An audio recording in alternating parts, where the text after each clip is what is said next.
bem-vindos ao podcast do Instituto Ludwig von Mises Brasil. Meu nome é Bruno Garchagen.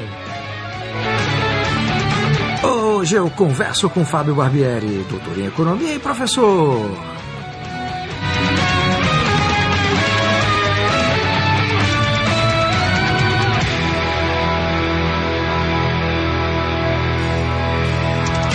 Professor Fábio Barbieri, seja bem-vindo mais uma vez ao podcast do Instituto Mises Brasil. E o tema da nossa conversa de hoje é intervencionismo no Brasil segundo a escola austríaca. E eu queria começar a conversa então, professor, te perguntando o seguinte: vamos pegar aí, a partir do governo Collor até esse governo Temer, como é que a gente pode entender esses governos em termos de intervencionismo e aquela ideia de expansão e contração, né, da postura política intervencionista desses governos a partir de Collor? Primeiro, muito agradecido pelo convite, é a terceira vez que nós conversamos aqui. Bem, é sempre bom participar. Então, a interpretação que a gente tem dos governos à luz de uma teoria do intervencionismo, talvez primeiro seja interessante a gente falar que a gente tem que olhar o intervencionismo como um sistema econômico, né? Não de forma idiosincrática, como é feito pela teoria econômica tradicional, que você vê as intervenções sempre caso a caso. A gente pode enxergar o sistema intervencionista, o mercantilismo moderno, como uma espécie de ordem espontânea, né, sujeito a lógicas de crescimento. Então, o Estado tem uma tendência a crescer. O modelo básico é o modelo de parasitismo. O Estado tem uma tendência a crescer, mas existe resistência da sociedade civil contra esse crescimento. A sociedade desenvolve certos anticorpos, né? Então, quais são as formas básicas do Estado se financiar? Impostos, né? Eu posso me financiar, quer dizer, um Estado pode se financiar via endividamento, mandar conta para gerações futuras, né? Eu posso pegar empréstimos no exterior, né? Então, todas essas coisas desenvolvem anticorpos, né? Se eu apelo muito para a inflação, as pessoas reajustam os preços simultaneamente. E a inflação não adianta, eu tenho que inflacionar cada vez mais. Se eu crio muito imposto, eu perco popularidade e os políticos não são mais eleitos, né, se eles fizerem isso. E a mesma coisa, então, com todas as formas. Com o endividamento, eu vou gerar juros cada vez mais altos para renovar novos investimentos. Então, a metáfora básica de olhar um sistema intervencionista é achar o seguinte: eu tenho uma tendência natural de expansão desse parasita, mas tem a resistência da sociedade. A gente pode adotar a seguinte hipótese: a resistência, quer dizer, o retorno que eu vou ter de cada uma dessas fontes alternativas de renda geram resistências de tal forma que eu vou ter um equilíbrio, né? Se eu tiver, será que eu devo aumentar mais um pouquinho o financiamento via impostos, ou via inflação, ou via endividamento, né? Pode ter mudanças no ambiente externo, por exemplo, cenário mundial, a China, Estados Unidos, o comércio e o ciclo econômico faz com que torne mais fácil ou mais difícil conseguir empréstimos no exterior. Então, governos Lula, por exemplo, tiveram facilidade de obter recurso externo. Então, por exemplo, você vai olhar na imprensa, não tem discussões sobre a necessidade de reformas. Mas se o dinheiro fácil começa a ficar escasso no mercado internacional, daí os estados começam a entrar em crise. Daí a alternativa, o que é? Nós vamos ter mais inflação, né? Como nós tivemos no governo Dilma, né? É necessário fazer reformas, nós vamos diminuir o tamanho do Estado.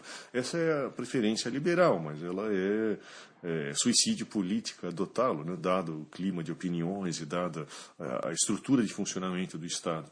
Então, o que acontece? Dados esses desequilíbrios, essas mudanças, os padrões de financiamento vão se alternando.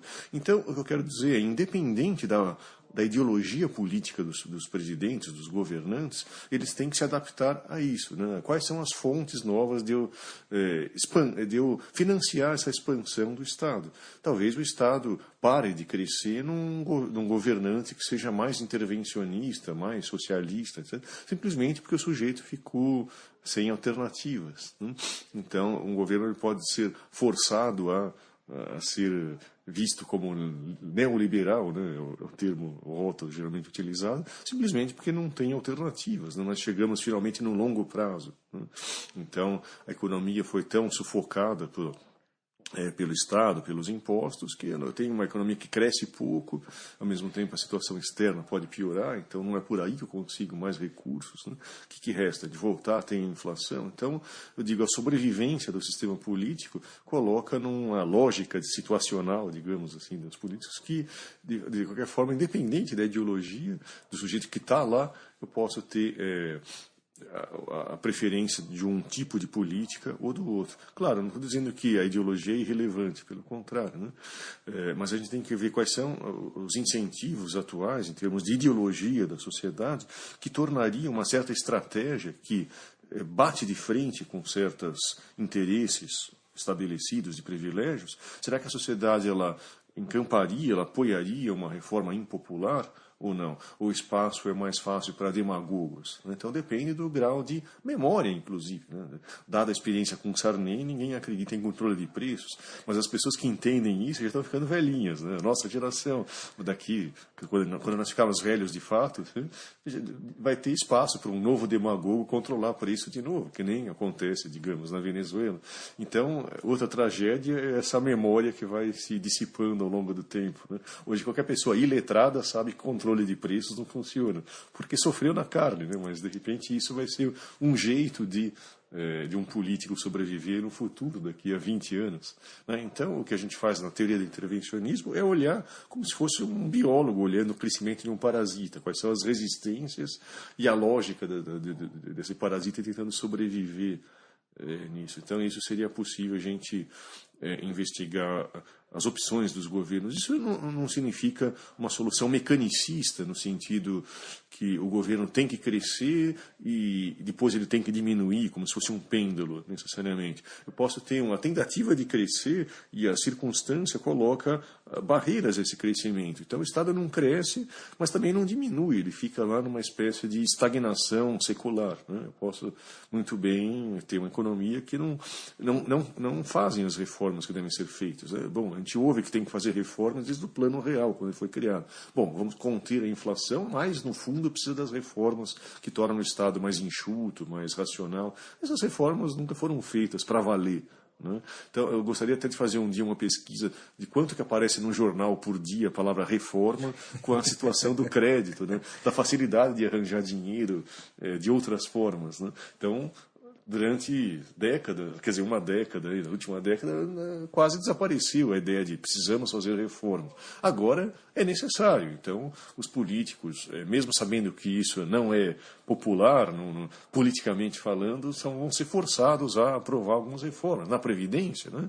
A gente pode até imaginar quem paga a conta primeiro, né? Será que tipo de um funcionário público, eu vou acabar com certos privilégios ou não? No setor privado, o sujeito vai ter que trabalhar até os 90 anos, e os ajustes vão ser por aí. Né? Então, eu tenho reformas mais estruturais, mas, ao mesmo tempo, é mais fácil as reformas que geram menos resistência, né? Para prever quem vai pagando a conta. Eu não sei prever se a sociedade resiste, quer dizer, desenvolve, que nem eu chamei antes de anticorpos, né, de reações da sociedade civil maiores, ficam intolerantes a certas formas de exploração do hospedeiro, digamos assim, para a gente continuar com a nossa metáfora.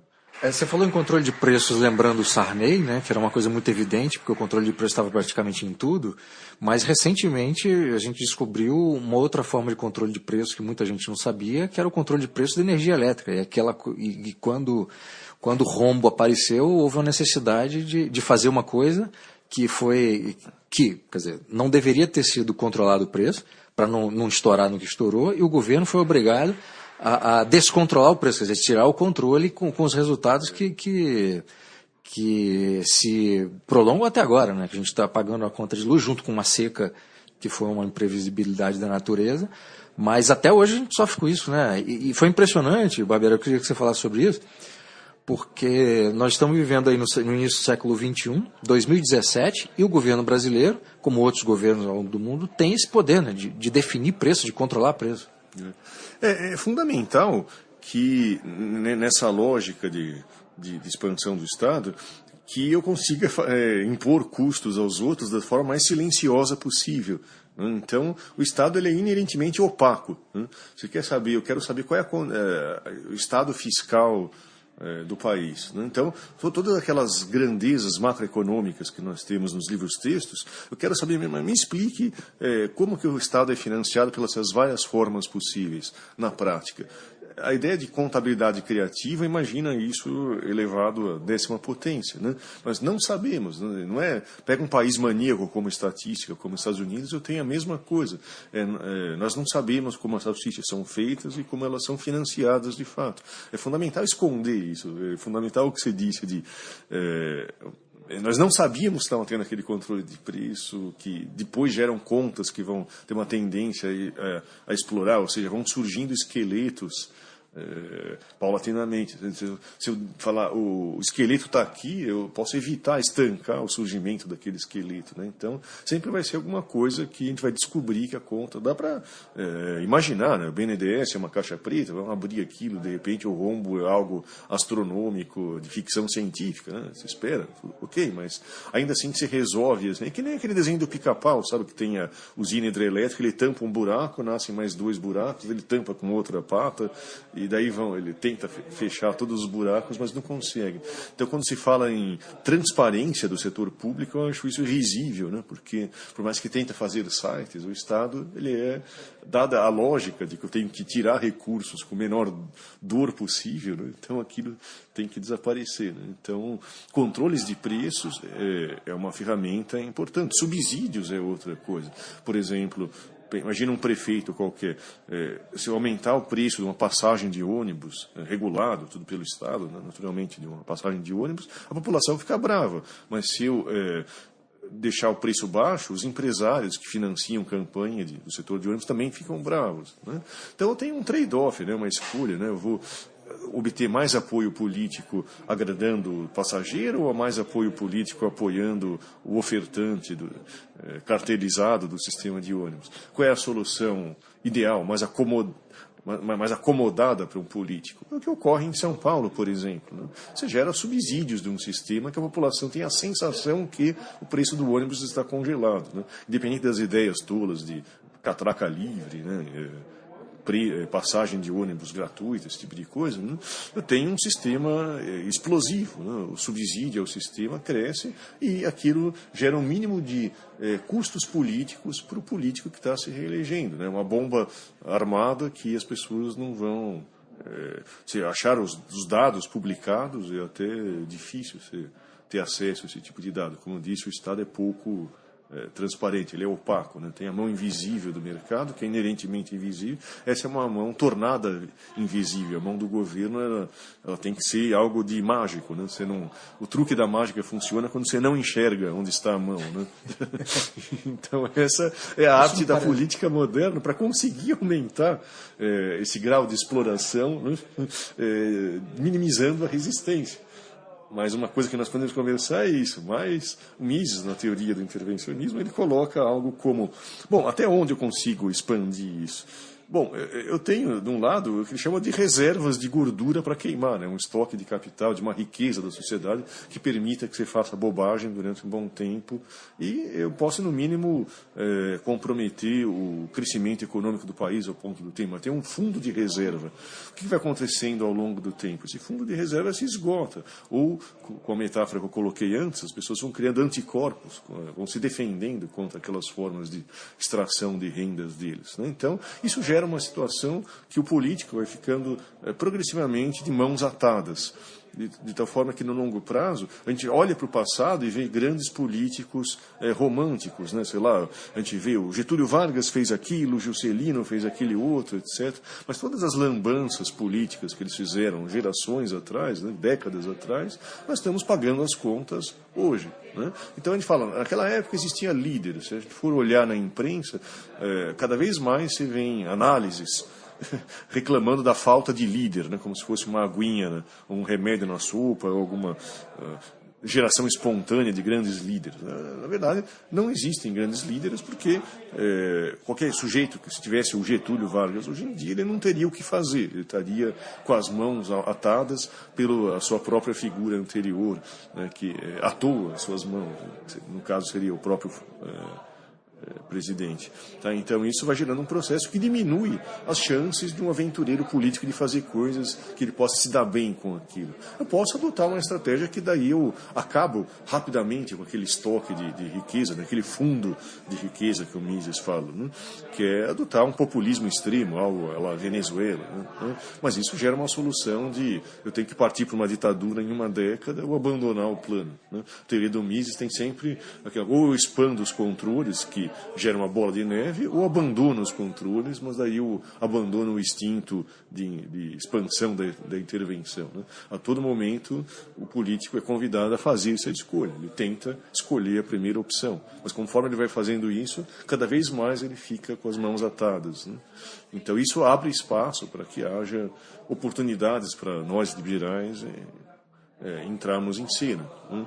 Então, de fato, há espaço para os liberais, dado o acúmulo de lambanças causadas pelos demagogos, pelos intervencionistas e os estatistas do passado. Né? Mas, infelizmente, como nós podemos ver no cenário americano, né? Quando eu tenho governos que adotam políticas bastante ruins, né, eu posso ter a opção de ter políticos que fazem a mesma coisa, mas que se dizem de uma oposição no outro polo ideológico. Né, mas, na verdade, estariam no mesmo polo se a gente colocar a dimensão política estatismo contra liberalismo. Né. Então, eu posso ter políticos que se dizem anti-esquerdistas que fazem, no entanto, políticas que promovem o crescimento do Estado e o enfraquecimento das instituições que protegem a sociedade civil contra essa expansão do Estado. É bem complicado. Então, aliás, nesse aspecto, desculpa te interromper, a gente vê isso claramente quando compara o período do regime militar com o governo da Dilma, né? O governo Lula também, como parte, né, dos anos que o PT ficou no poder, né? Como é que supostamente estariam em dois polos ideológicos distintos, mas em termos de políticas públicas, de intervencionismo e estatismo, eles estão no mesmo bloco, né? Exatamente. Os professores de economia brasileira, né, de história econômica do Brasil, eles têm essa relação de amor e ódio com o governo militar. Eles odeiam porque é a ditadura dos outros, né? Eles queriam a própria ditadura, mas eles têm inveja, morrem de inveja das políticas adotadas pelos militares, né? Aquela criação de firmas estatais, aquele protecionismo exacerbado. Sempre nas aulas os professores de história elogiam as políticas econômicas dos militares. Você pode imaginar o amor e ódio que existe nos governos petistas com o Delfim Neto, né? Que ele representa isso. Ele tem todas as ideias econômicas que eles acreditam, ao mesmo tempo eles têm a crença que, bom, é um polo político oposto. Né? Então, mas está surgindo uma pequena brecha para as ideias liberais e, portanto, para uma melhora institucional para o futuro, que a gente possa aproveitar, então, essa fase de desaceleração do crescimento do Estado, não por motivos ideológicos, mas mais por motivos por esgotamento do modelo. Entendi. Bom, usando essa ideia da expansão e contração, aí você citou a desaceleração. É possível já detectar se nós estamos vivendo um momento hoje, e eu estou referindo-me a essa dificuldade, porque o governo Temer vem desde o segundo semestre do ano passado, então não tem muito tempo, né? E é um governo muito titubeante, ao mesmo tempo que diz, vou reduzir o número de secretaria, vou reduzir não sei o que, ele vai, de ministérios, vai e cria de novo. Tá? Então está sempre, a gente não sabe exatamente para onde está indo, né? Mas é possível fazer algum tipo de análise considerando que o período do PT foi um período de maior expansão dentro da teoria intervencionista? Sim, justamente, independente da ideologia, como nós começamos a conversar, eu tenho algo no PT de alguma sorte, né? Porque eu consegui... Eu não, né? Deus me livre.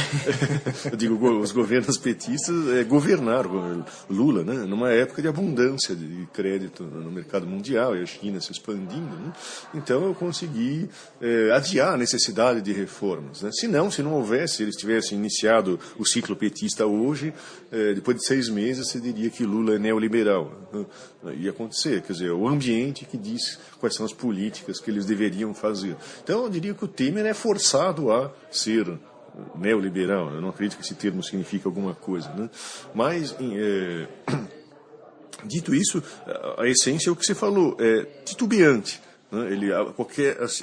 Qualquer sinal de resistência eu abandono. Portanto, eu acredito que quem paga a conta é o setor produtivo, né? Vai acabar que eu não consigo acabar com privilégios e vou passar a conta para a população que trabalha mesmo. As pessoas vão ter, é necessário reformas na Previdência, mas você não vai mexer em privilégios, você vai simplesmente aumentar o tempo de contribuição e os valores das aposentadorias vão tender a diminuir, né? E a gente pode olhar para a Europa e olhar o nosso futuro, as mesmas discussões que eles estão tendo hoje, nós vamos ter daqui a alguns anos, né?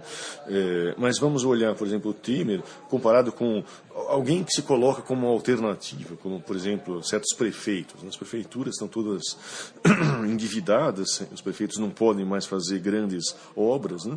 Então, o que resta para os prefeitos? Restam se dedicar a assuntos meio irrelevantes, né? Pega a prefeitura de São Paulo, parece que as grandes questões é bicicleta, né? Como se bicicleta fosse uma coisa que... porcentagem de pessoas que se transportam com bicicleta, ou mesmo se multiplicar por 1000 aquilo, se transportariam por bicicleta. Mas mexer no sistema de regulação, do sistema de ônibus, que as prefeituras defendem um cartel das firmas que têm privilégios daquilo, o setor de transporte urbano, de ônibus, em São Paulo é sistematicamente mal avaliado. Quer dizer, um liberal falaria, nós temos que desregular esse setor, temos que injetar competição naquele sistema e acabar com o rent-seeking, acabar com as firmas que fazem um serviço ruim e caro, né? Agora, caro no sentido de ter um subsídio alto. Mas nem o prefeito anterior, Haddad, nem o prefeito atual quer mexer nesse vespeiro. Tem políticos, tem até organizações criminosas que lucram com esse sistema altamente regulado de ônibus, né? Então, as discussões vão continuar sendo se eu devo ou não pichar os muros, se eu devo ou não ter mais flores. Então, é fácil proibir coisas. Vamos proibir os carros de circular, que nem o prefeito anterior. Vamos pôr as velocidades a 50 por hora. O prefeito anterior caçava e falava vamos proibir a publicidade. Porque proibiam... O político ele tem que sobreviver na competição política. Um político como Maluf, ele fazia um elefante branco, porque tinha verba para fazer concreto. Então ele fazia, sei lá, uma ponte grande. Mas daí, dado o acúmulo de erros do intervencionismo, acabou os recursos, as prefeituras ficam falidas. Então, os últimos prefeitos, o que eles fazem? Eles tentam proibir alguma coisa, porque proibir alguma coisa é barato, né? Eu mando a conta para as firmas que teriam que reformar suas fachadas, ou para os donos de carro que têm que ficar 1 hora a mais no carro por dia, né? Então, é o jeito que eles têm para conseguir deixar sua marca na cidade, né? Através de proibições. Isso, para mim, é um sintoma bem paralelo àquele sintoma de falta de líderes. Então, o prefeito atual é bem intencionado, quer privatizar o autódromo, o centro de exposição, né? Mas isso ainda... Bom, tem uma magnitude grande, mas se ele tiver sucesso nisso, as grandes reformas que deveriam ser feitas, né? Os grandes secretarias que são cabides de emprego, os grandes setores regulados que impedem que eu tenha uma educação municipal melhor, uma saúde melhor, e principalmente transporte melhor, isso serão intocados. Porque agora seria suicídio político eles falarem a respeito. Vamos reformar o sistema de transporte. Então, o que é fundamental, o que nós fazemos no Instituto Mises, é o trabalho de formiguinha, né? De mostrar para a população onde estão esses sistemas de exploração. Que nem eu estava falando que para o político é fundamental ser opaco o Estado, né? Não dizer onde estão as explorações. Os economistas liberais, o trabalho que eles têm é falar, ali existe um sistema de exploração. Mas várias coisas conspiram contra a gente, né? Os dados são inexistentes, e os dados que existem são dados publicados pela prefeitura, né? Então, como que eu vou conseguir dados para mostrar que existe essa exploração, né? Se eu mostrar um sistema de rent-seeking entre empresas de ônibus, vereadores, etc., eu posso acabar sendo preso, né? Eu posso acusar um vereador de estar participando de um sistema de cartel numa certa cidade para proteger um setor. Bom, isso, por definição, ele não passa nota fiscal desse esquema de corrupção. Então, empiricamente, é até mais difícil você fazer uma pesquisa liberal, porque dada o fato que os dados são todos gerados pelo Estado e os dados ruins são escondidos pelo Estado, né? Então a nossa tarefa é mais abstrata. Eu tenho que explicar que competição é melhor do que privilégios monopolísticos em abstrato. Mas é um trabalho de formiga que nós temos que o tempo todo mostrar onde estão as explorações, para as pessoas algum dia acharem intoleráveis situações como essas, né, que os prefeitos não dão conta das finanças. Coisas como lei de responsabilidade fiscal é muito importante, mas eu digo, como o clima intelectual não mudou, a tendência é essa lei ser abandonada ou desvirtuada. Eu sou pessimista em relação a esse tipo de coisa. Por exemplo, eu não acredito como o padrão ouro ele limita o crescimento do Estado. É verdade, independente do padrão ouro ser viável ou não ser viável. Mas tem pessoas que veem aquilo como uma esperança. Vamos colocar o padrão ouro, daí o governo não se financia através de moeda. Ok, mas no segundo que os governos perceberem que o padrão ouro é um obstáculo contra o crescimento do Estado, se abandona o padrão ouro. Isso aconteceu. O padrão ouro não foi abandonado de uma hora para outra, né? Mas no momento que as pessoas têm uma ideologia que gostam de soluções estatais para os problemas, você simplesmente rejeita leis, até constituições que colocam restrições ao crescimento do Estado. Por isso que eu acredito na visão do Hayek, que, embora os interesses têm uma importância, como vários autores, Marx entre eles, dizem, a importância das ideias é fundamental. Eu tenho que colocar um clima intelectual que faça valer a pena para um político defender as causas corretas. Porque na situação como está, com todos os políticos que nós temos, alguém ter um discurso não demagógico seria um suicídio. Então eu diria, a realidade impõe restrições a políticos que expandiriam o Estado, porque de fato chegamos no longo prazo, temos que pagar o preço, nós estamos na ressaca da bebedeira gerada pelo PT.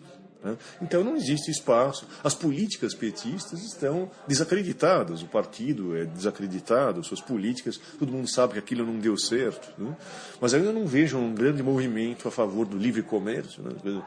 Até, por exemplo, agora com o Trump assumindo, as pessoas que se dizem conservadores, né, no sentido acadêmico do termo, começaram a adotar as plataformas esquerdistas como plataformas protecionistas. Então teria que a nossa propaganda de são as consequências do livre comércio, do protecionismo, aumentar cada vez mais essa divulgação intelectual para um dia nós termos políticos que possam defender esse tipo de ideia, em termos de um partido que segue um programa ideológico consistente. Aquilo é bom para o país.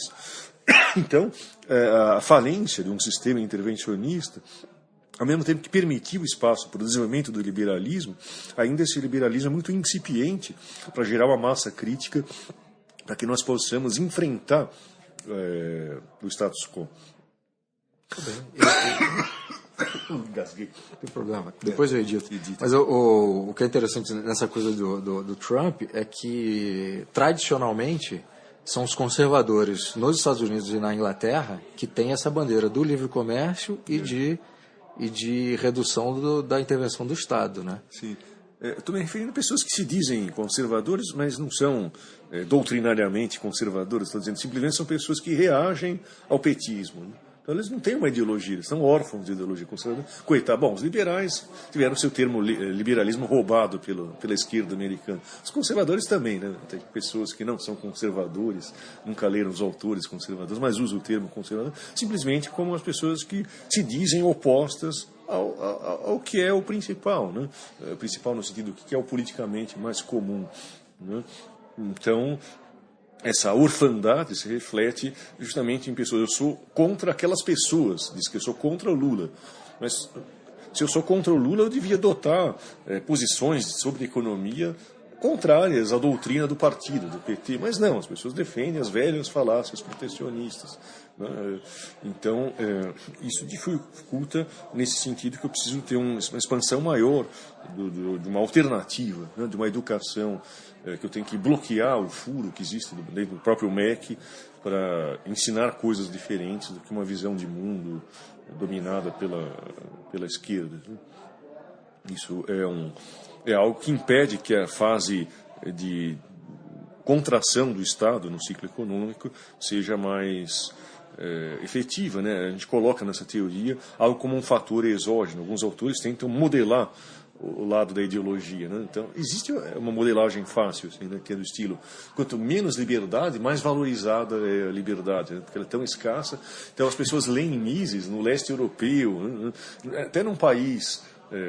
sei lá, como o nosso, as cidades que têm um Estado mais forte, assim, os liberais fugiram no Rio de Janeiro, no Brasil, né? Porque eles estão perto de como as salsichas são feitas. Né? Em São Paulo, as pessoas estão trabalhando no mercado, então tem menos intelectuais liberais, isso algumas gerações atrás. Né?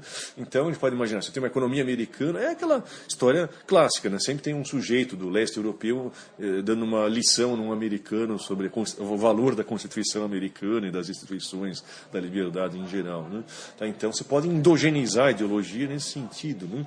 Mas ainda assim tem um fator exógeno, que o Hayek trata como algo evolutivo, de uma questão de evolução cultural. Né? Nós temos um intervencionismo, socialismo, é uma evolução cultural da época que a sociedade era tribal, as relações eram todas pessoais. Conforme a sociedade se torna cada vez mais complexa, é necessário relações mais abstratas, que requer uma nova moralidade, na verdade, no trato das pessoas, numa esfera fora da família. Né? Então isso coloca algo exógeno no sentido, as pessoas acham que se tem algum problema tem que ter uma lei contrária àquilo. Então o que eu acho que a grande sacada que a gente tem da esquerda é a seguinte coisa, é a identificação da realidade com a visão de mundo dos oponentes deles. Por exemplo, então é a palavra como capitalismo, a palavra como neoliberalismo, como globalização, é sempre, se existe desemprego, então a culpa do desemprego é do status quo, e o status quo seria liberal, mas no Brasil eu não tenho nada de liberalismo. Então eu fico fazendo o seguinte teste, um amigo meu qualquer de esquerda, ele sempre votou com gosto em todas as eleições da vida dele, sempre adorou os políticos, né? Eu nunca votei em alguém que eu gostaria de votar. Ao mesmo tempo, passei minha carreira estudantil toda mentindo nas provas para não ser reprovado. Né? Mas, de algum modo, enquanto que um professor de esquerda, ele repete fidedigamente as opiniões dos seus professores. Mas olha que mágica. Quem é o conservador, quem é o defensor do status quo e quem é o revolucionário? Na verdade, eu devia ser o estranho. Né? Eu não sou representado por nenhum partido, não tem nenhum partido liberal. Todos os partidos são de esquerdas, mas na visão de mundo deles, ele é um sujeito contrário ao sistema, e eu sou um defensor do sistema. Não, o mundo é o contrário. Por isso que eu sou defensor do fim desses termos, como capitalismo, neoliberalismo, globalização, qualquer coisa assim. Nós vivemos num sistema intervencionista. Então, se existe inflação, desemprego, desigualdade, a gente tem que olhar, não necessariamente, tem que investigar quais são as causas disso. Né? Que parte dos problemas econômicos são devidos ao Estado ou devido aos mercados, né? Bom, eu não posso ter uma resposta a priori, mas a questão é, eu tenho a resposta a priori se eu chamar a realidade de o sistema defendido pelo meu oponente. Né? Por isso que eu prefiro o termo, nós vivemos num sistema mercantilista ou num sistema intervencionista. Então os problemas econômicos são os problemas macroeconômicos do sistema intervencionista. E eu sou um oponente desse sistema, como um marxista é oponente, é o que ele chama de um sistema capitalista. Mas se a gente for olhar as instituições que existem e as políticas econômicas, e falar, se concorda ou discorda, um marxista radical vai concordar com mais coisas que com a opinião da maioria, de um parlamentar representativo. A opinião de um parlamentar representativo vai ser mais parecida com os ideais de um sujeito que se diz um grande revolucionário marxista do que um liberal. Eu não estou falando um liberal radical, pega um liberal moderado. Né? O mundo ideal dele é mais diferente da realidade do que seria de um marxista. Professor Fábio Barbieri, muitíssimo obrigado pela entrevista. Muito obrigado, muito feliz de participar da conversa novamente. Obrigado.